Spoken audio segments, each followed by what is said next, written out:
smash him up. Blood everywhere. Blood everywhere. Every guts and blood. You won't even see his face, it would just be a mess. It's there for all to see what he's achieved in the last, this is our 3rd year of working together. So the results speaks for themselves, what he's done, and he's always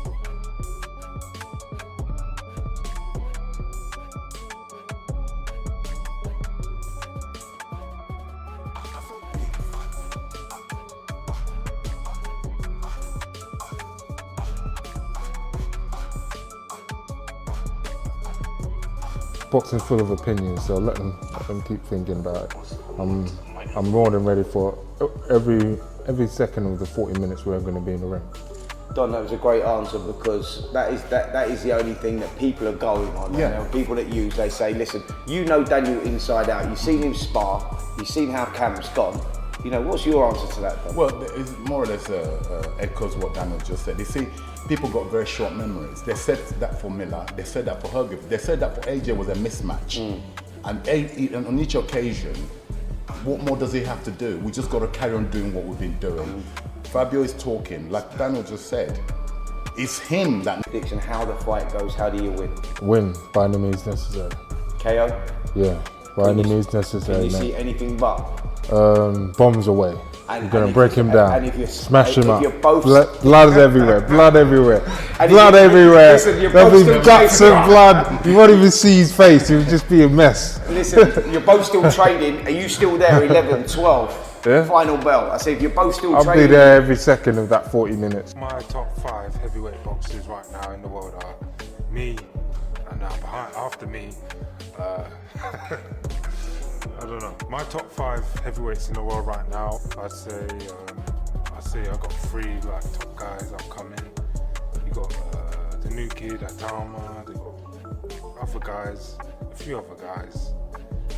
Don't want to talk about it. Daniel Dubois. Speaks to it. I think you got somebody that boxing's turned their life around. I think that happens time and time again, and I think he's common, and that's what makes boxing great. But I think the background to the achievements and the level of the guys he's beating, yeah, I think you'd be hard pushed to find someone doing what. And you're looking in phenomenal shape, I must say. But what has anything changed? Are you doing anything different now? Just doing it better, getting better with experience and time. So yeah, just improving. And something else that went viral, I'm going to bring it up anyway, so to put this to bed. Something else that's been viral, that it's been known that you have gatherings before fights, and it was before the AJ fight. I know you had one, and before the Usyk fight as well. Do you still have those gatherings? Do they still Yeah, there'll continue? be a bigger one for this one. There'll be a bigger one, mate. Great. Wicked, not even me could come up with that. That's a great. I weren't expecting that, to be fair. Fuck 'em. Yeah, brilliant. So, no, I'm loving that attitude, man. Like, you know what I mean? No, but That's no. the moody.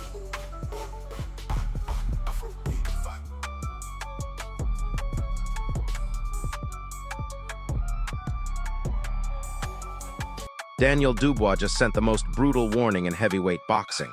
He's not just training for a win. He's training to destroy Fabio Wardley. And when you see what he's been doing in camp, you'll understand why this fight is about to get absolutely violent. I'm pretty sure Daniel said the same thing going into the Usyk fight, but to be fair, boxers are delusional. They've got to be. As a fighter, you've got to convince yourself that the losses and mistakes is experience. It'll make you better. Otherwise, you would just give up. Ade says to Fabio, when the going gets tough, Daniel maybe doesn't have what he has. Shied away from the challenge in some situations, yeah. But in others, again, it swings and roundabouts with him. Unfortunately, I can't really argue. In the Usyk fight, he got put down, looked straight at his corner, the ref waved it off, he stood up and walked perfectly back to his corner.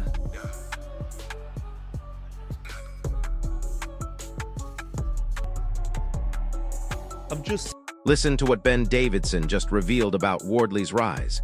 This isn't the same fighter from 2 years ago. Boxing completely transformed his life and his power. But here's what nobody's talking about. That progress might not be enough for what's coming. You sparred with Daniel in the past. How was that? Painful. I sparred with Daniel a lot in the very, very, very early stages of me turning professional. I'd barely been professional a year, I think. And I used to go down to the old Peacock gym when he was under Martin Bowers a lot and spar with him then. And obviously he was way, way, way, way, way ahead of me in terms of levels and still big, strong, and had some great attributes and I didn't, and I wasn't those things, and I was learning and I was figuring things out. So yeah, them sessions were quite painful, and I took a lot of shots, took a lot of hits, and was taking things kind of very head on. Wasn't really sure on how to ride a shot or anything. I was just kind of taking them. So yeah, in a lot of those spars, I've got no qualms in saying I hold my hands up. Like, he got the better of me, but Dubois is showing a scary level of calm confidence right now. He's not changing who he is as a fighter. He's just getting better at being dangerous. And when he mentions his team being locked in together, that's when you know someone's about to get hurt badly. Fitly, Daniel's father in particular, he recognized what I've done for Daniel and the father. And I too recognize what they done for me as a coach. So it's a mutual thing. Like I said, it was a sudden ending, and that doesn't sit well with me in the way that, and I haven't got this entitlement that I must be Daniel Dubois' coach. No, fair enough. But the timing of it, when 48 hours prior to me being dismissed, sacked. The conversations I was having with Daniel's father didn't suggest. No, that's the only thing that doesn't sit well with me. But like I said, I've digested it, I've acknowledged it, accepted it, processed it, and I've accepted it, and life is the person who I'd have as the favourite, and obviously that's Fabio Wardley. His resume in his last 4 or 5 fights have been really good, as was Daniel Dubois before the Usyk fight. So it depends what the Usyk fight took out of Dubois. You know, will he be questioning himself, being accused of quitting again? Could have got up by certain people in the press, things like that, and these things will be playing on his mind, and it's whether he can come out and say, right, I'll fucking show yous, or he'll go within himself a little bit. I think it'll be the former, but I think the hand speed of Fabio Wardley will cause Dubois problems. He can be hit clean. Obviously, Wardley will have to be on high alert and can't afford to really make one mistake. But Lawrence O'Sweek just dropped a bomb about fighter mentality. He's questioning whether Wardley has the right mindset under real pressure. And look, sometimes that belief has to look like delusion from the outside. The problem is, Dubois has already proven he can break fighters mentally. And as you know, in heavyweight boxing, unlike any other weight division, you're one punch from victory, one punch from disaster. So it's not a question of the first one to land, because Dubois, there isn't enough lateral movement. You can only teach him so much. Dubois he's been to the top of that tree. He's tasted world title success. He knows what it is to be a world champion. You can't really improve when you've been a world champion. I mean, you never stop learning, but it's whether you can actually take that and put it into action. For me, there's not enough movement from Daniel Dubois, and once those bullets start getting fired, then mate, once those shots start coming in, boy, someone's getting knocked out. It's gonna be, you know what, their styles are gonna blend so well, because like I say, they're both punchers. They both box reasonably well. They both got reasonably good stamina, and you know, as soon as that bell goes, mate, don't blink. It's going to be, boy, you know what, like I said, I'm quite excited about that. Here's where it gets wild. Wardley just admitted Dubois used to beat him up in sparring sessions. Think about that for a second. The guy who's supposed to challenge him was already getting dominated years ago.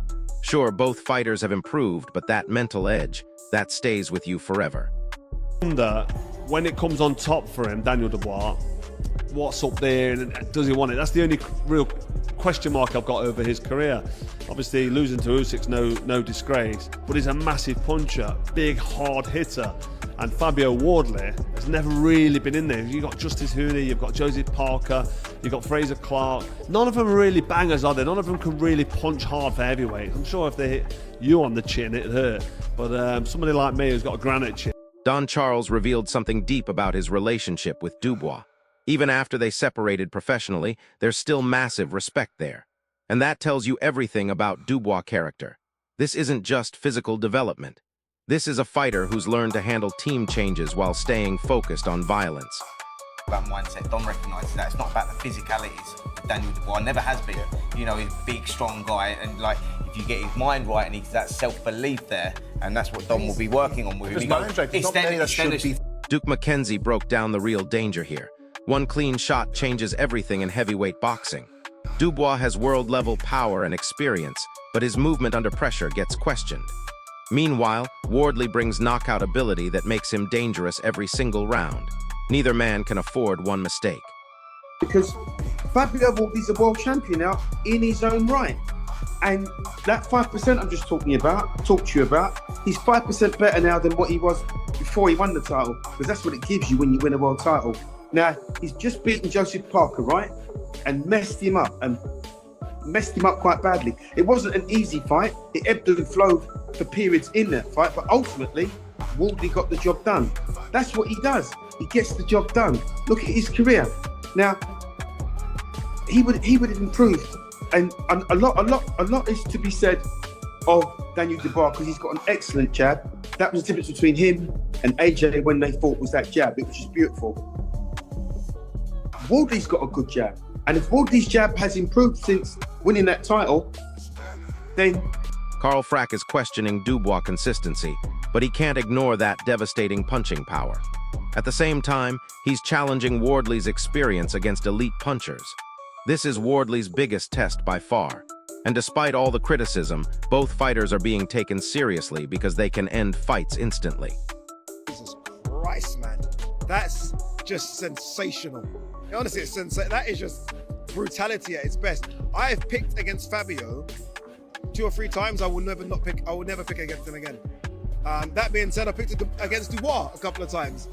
I think it's 50-50, and this isn't fencing because I 51-49 Fabio. Fabio can crack, unlike any heavyweight I think right now in the division, but he takes a lot of punishment. Like, we've seen it, and I don't think you can take that type of punishment early from Dubois. But it's a tremendous fight. And look, if it does happen, credit to both. Credit to Dubois. To do Usyk, Miller, Hrgovic, AJ, Usyk, Wardley is better than any run minus Usyk in the heavyweight division. And, by the way, Parker was supposed to be squeezed in. Spencer Oliver just hit on something crucial. Dubois' success is all about belief and mental focus under pressure. He already has the size and power, but Wardley also carries that same self-belief. So this becomes a mental war as much as a physical battle, and mental wars in heavyweight boxing get settled violently. Best competitor out there I can find who's available, who wants to scrap and get it on. All your fights, bar one, all your wins bar one has been by knockout. That's kind of what you do, right? It's written on the tin, as they say. You expect to knock out Daniel Dubois. I mean, we've seen you go points, the draw with Fraser Clark, you can go deep in fights, but you expect to knock this man out.